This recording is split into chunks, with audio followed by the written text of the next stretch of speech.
let's go into 2006 with Slither. A small town is taken over by an alien plague, turning residents into zombies and all forms of mutant monsters.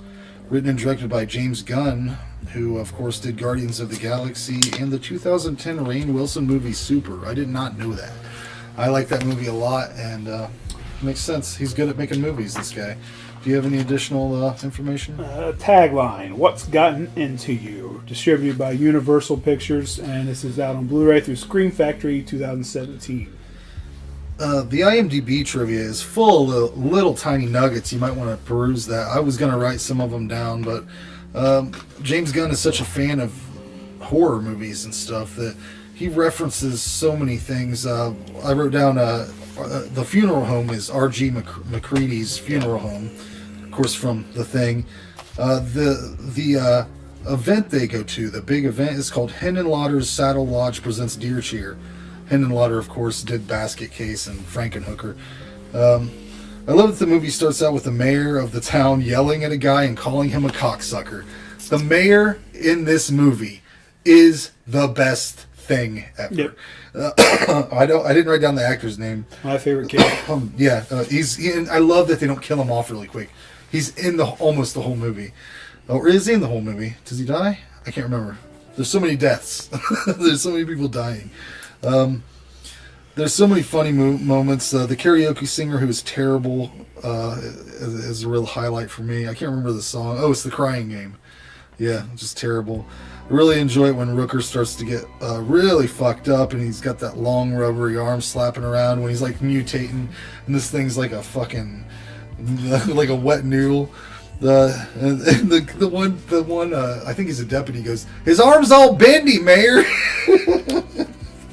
The fact that Rooker can't just leave the weird, gross thing in the woods alone, he feels the need to poke it, is hilarious. Because that girl's like, come on, let's go. He's like, wait a minute. Hey, just wait a minute. I think that the most disturbing thing in this movie is watching Michael Rooker, who was 50 when they shot this movie, and Elizabeth Banks, who was 32. They kiss and like get all intimate and stuff, and then he like flicks her nipple at one point. Fucking gross, man. He looks gross in this movie before he transforms. But I love how stupid the people become when they have a parasite in them. And how they respond when someone's like, Jesus, what the hell happened to you? Grant says, it's just a bee sting.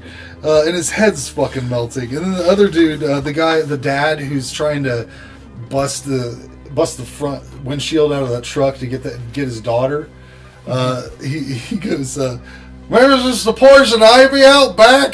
It's like fucking all jacked up. The one father says, that's that dude. The mayor, like I said, is definitely my favorite character.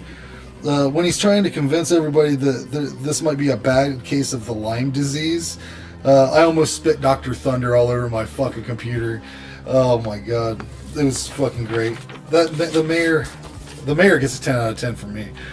Pretty great CGI overall, aside from a few larvae looking kind of rough.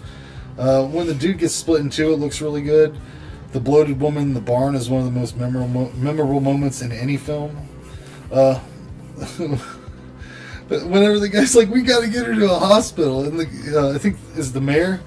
What the fuck are we gonna do with her? He says, what the fuck they gonna do with her in the hospital, Bill? It's a really cool detail that all the infected people sort of take on Rooker's persona. Like I think that's just the writing. I think right. James Gunn.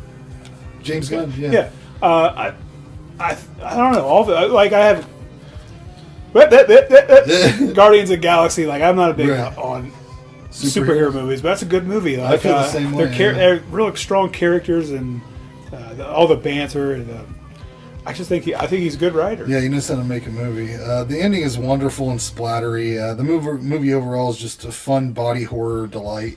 I would love to see less superhero shit and more horror from James Gunn in the future, so keep that in mind, old Gunny.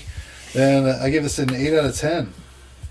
Yeah, a good 50s sci-fi creature feature with zombies and body horror and This kind of has something for everyone in it. It has humor. It's got some great one-liners. We've mentioned the mayor. I don't know how many times now.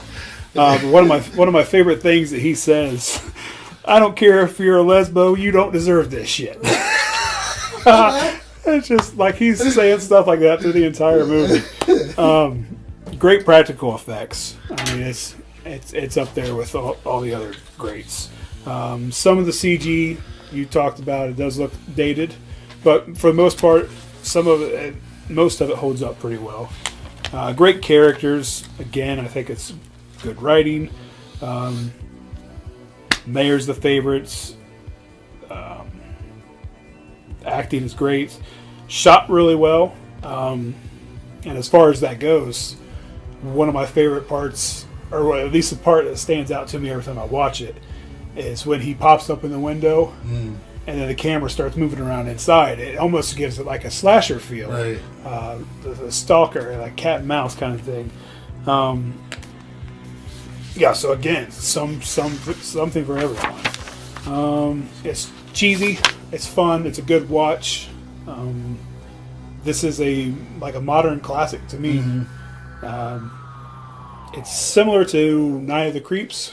Yeah, so I think it got a Body Snatchers feel a little bit. I think it would be a good double feature with Night of the Creeps. Yep. I gave it an 8.